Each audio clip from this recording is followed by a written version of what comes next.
how do you have your piece and how do you feel represented, I will say that like doing puffs and having, like one of the most important shows that we've had is when we had a bunch of trans parents bring their trans children, and they were able to like enjoy the story and see themselves. And that was really powerful. But so first off, like, don't take somebody else's IP, right? Like, don't do that, right? That is something that someone else built, right? That is theirs, right? Don't just rip something off and sell it.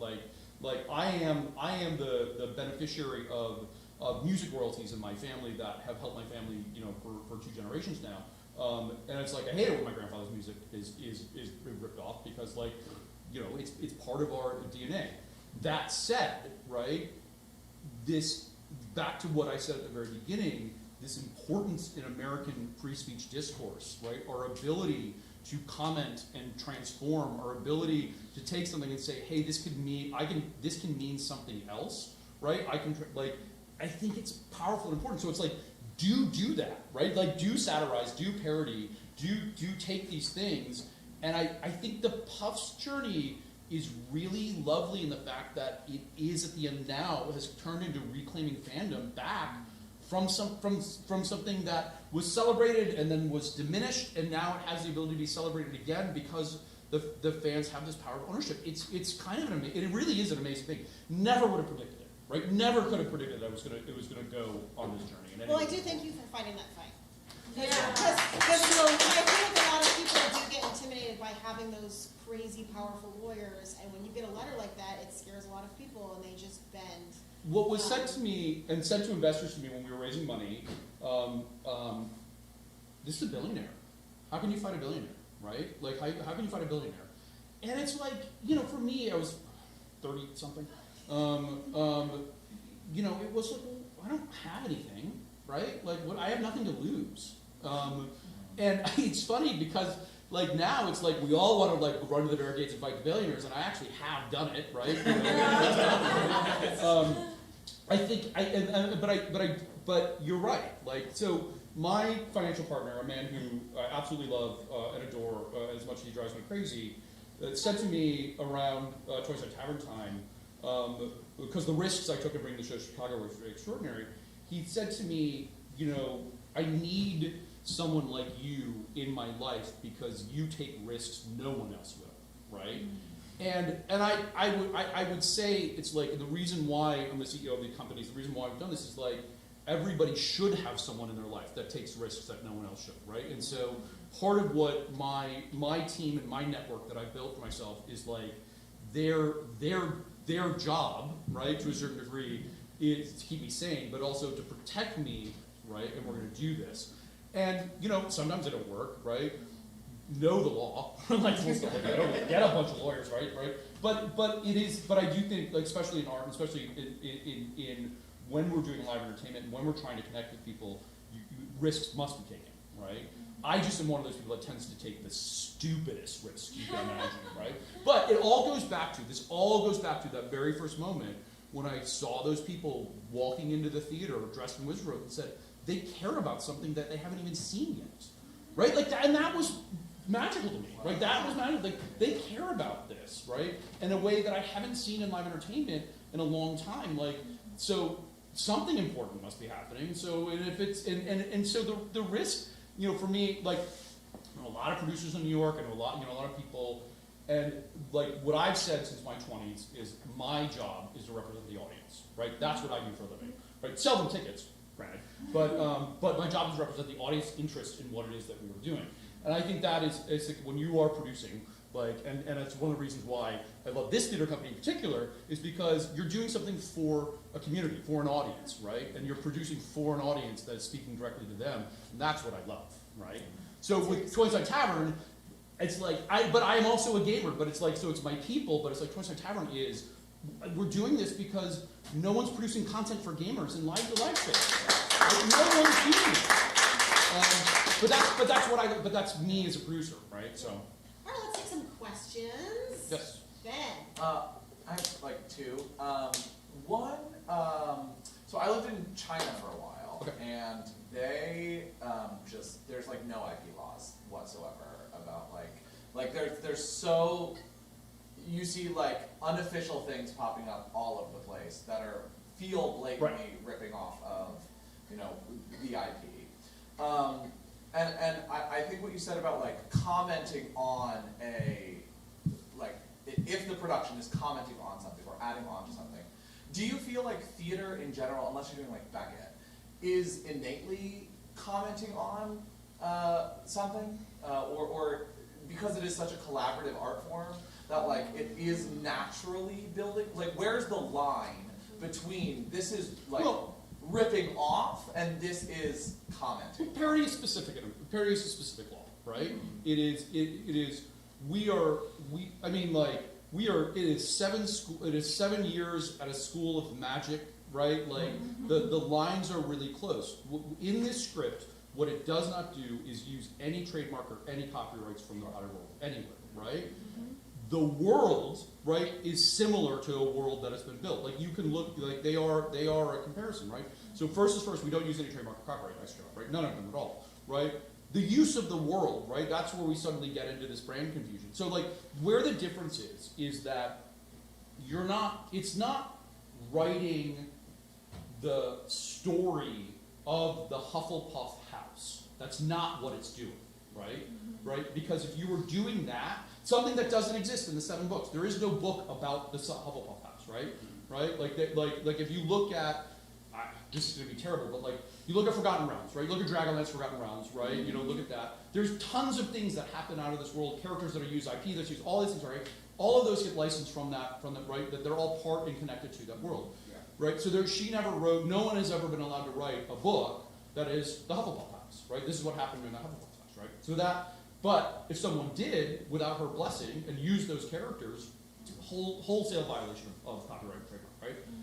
This is saying we're going to take some ideas, right? We're going to take some concepts. We're not going to use trademark and IP, and we're going to tell an alternative narrative, right? Right? Like it's not a Potter story. It's not in the world. It doesn't exist because because the law says the Potter world exists within the Potter world as written by J.K. Rowling, right? Right? And we're actually not doing that. We're telling a whole alternative version. Why it gets away with it legally is because we are commenting on the world, transforming it into the Puffs house, right? With all the other characters. Harry in the show is not Harry from the books, right? It is a temporary, but it says something about the original thing, right? It makes a comment. It makes a comment about gender. It makes a comment about bravery. It makes a comment about heroism, right? It pokes fun. I mean, like Kristen Parker, who's the director, when we all, if you watch the video of our show, right, that moment, like, and because this is the thing, in the movies or in the books, we don't actually know, because it's not written on the page, what is happening during the Triwizard Tournament of when they're in the lake, in the stands. Right?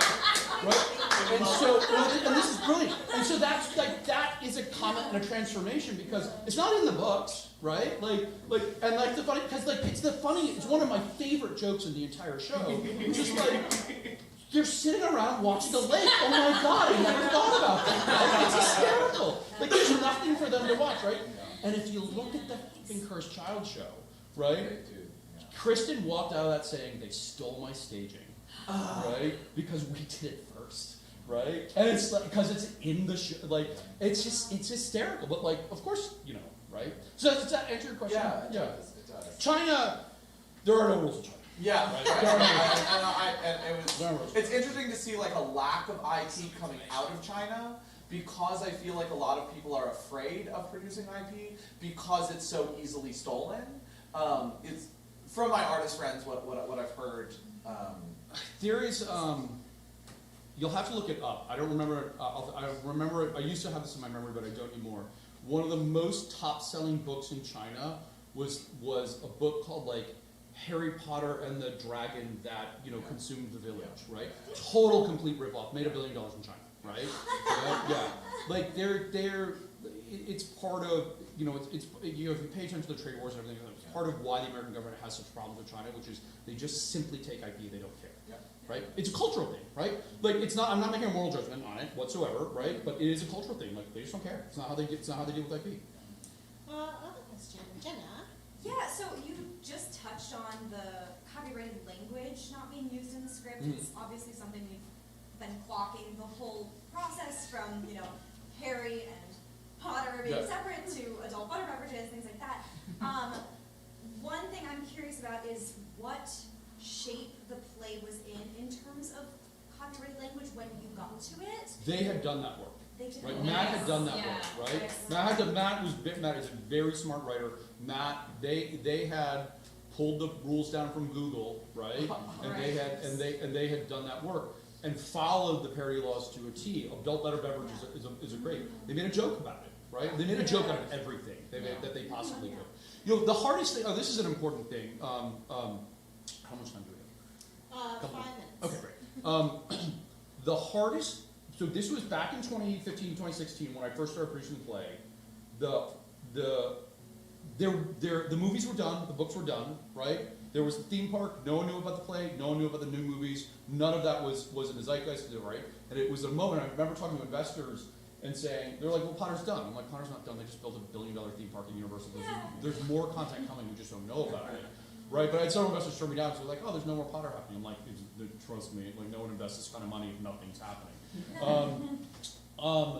But the fandom at that moment was feeling very left behind, right? Because there was nothing new that was happening. Like, it felt like it had happened, and it was done. So the hardcore fans were really protective of their love of the Broadway characters before all the transphobia and everything that had happened, right? And there had been a few other Potter parodies, right? Nothing big, right? Nothing major. And so when we started doing the show, I remember going out to hardcore fans in the New York community and saying, hey, we're doing this, and them being like, I don't want to get made fun of. I get made fun of enough in life, right? And it kind of hurt me being like, oh, the nerds are getting beat down a little bit. Like, oh, no, like, I'm a nerd. Like, this sucks, right? And we worked really hard, piece by piece, inviting them into the show, telling them it's safe, because the show celebrates the fandom, right? And before this was released, no one knew that this was a celebration of fandom, right? They all thought this was going to be making fun, because like everybody else was making fun of Potter at that point, right? That was an interesting kind of twist in terms of like, we had to work for months to get the hardcore fans on our side, right? And then once they saw it, they told all of their friends, saying, you got to go see this. Once you get the nerds, they're the best. Yeah, 100%. fans. Yeah, very true. Colin, I saw your hands. What has been like your experience and like your opinion of J.K. Rowling? Because obviously you like worked around the lawyers before all of the 2020 stuff, and like how has that affected like your personal like love of the fandom of Potter? Well, I'm in the same place that you guys are, right? I mean, it was, because I spent a lot of time, like I said, going to conferences, going to places where the fans gather to tell them about the show. There used to be this event every fall in Ithaca, New York, called Wizardry Weekend. It was put on by this woman named Darlene Overbaugh, who's a lovely human being. I absolutely adore her. They were doing a lot of knockoff Potter stuff. They had a Quidditch event. They had a lot of Potter people came, and so it was a celebratory event.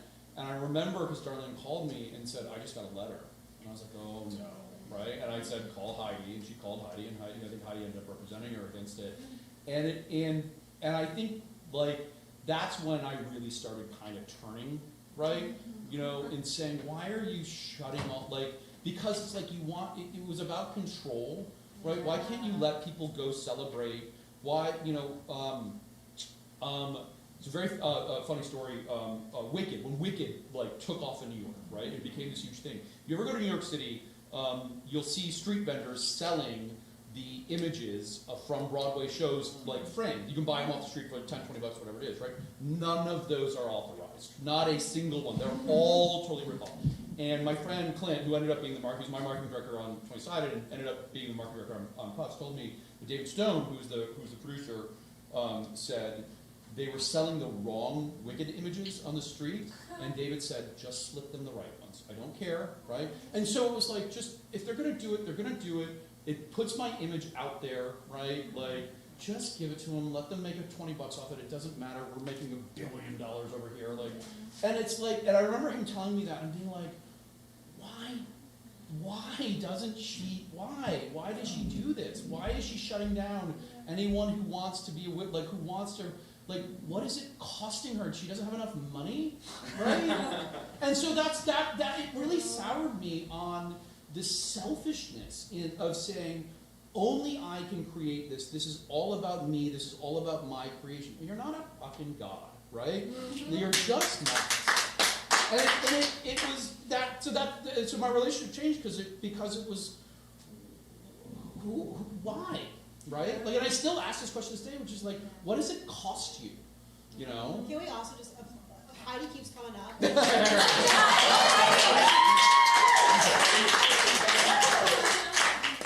think we have time for just one more question, if we have it. Yes, in the back. C. Hi. So, considering the parasocial relationships that we've had with these people, and in the past also, I don't know if you know the history of Anne Rice and their attacks on fan fiction, Sure. and kind of that IP. With this fan base, do you think that a lot of them are, basically saying that they don't want to be a part of that and separating the artist from the art?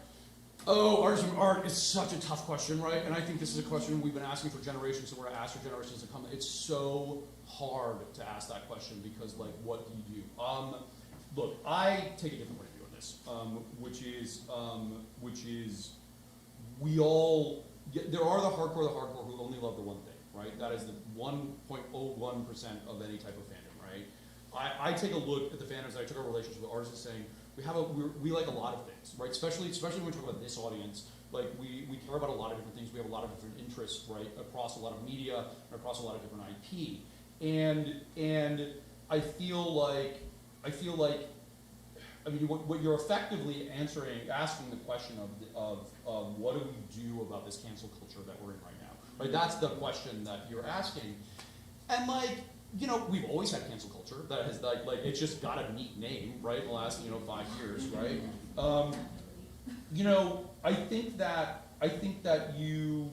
I think we have to ask the question: what's the harm? What's the harm that's actually being caused, right? What can we do about it?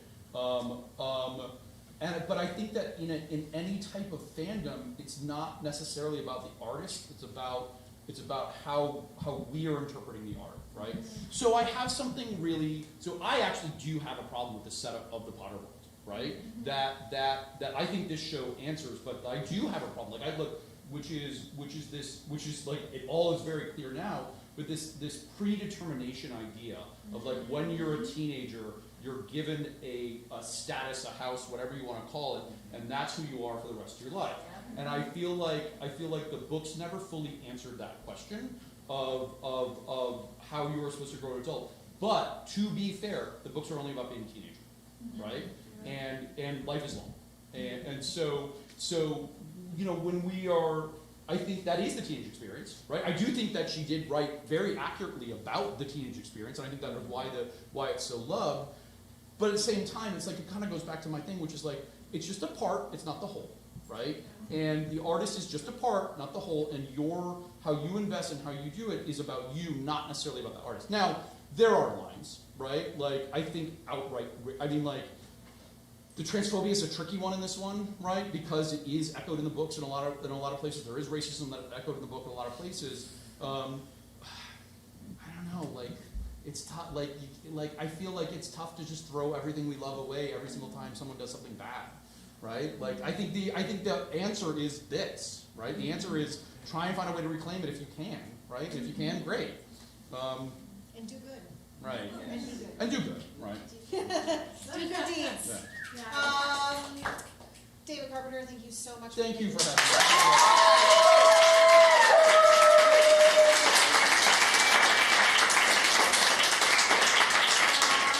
Oh, one other thing I forgot to say.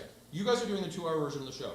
Yes. 2-hour version. I promised if I could the other thing. 2-hour version. Yes, correct. In New York, we only did the one act version of the show, right? The reason why there's a 2-hour version of the show is because of Australia. When we went to Australia, they insisted that Matt Wright turn it into 2 acts so they could do bar sales. That's it. Yeah, Australia! That's it. Yeah, mate!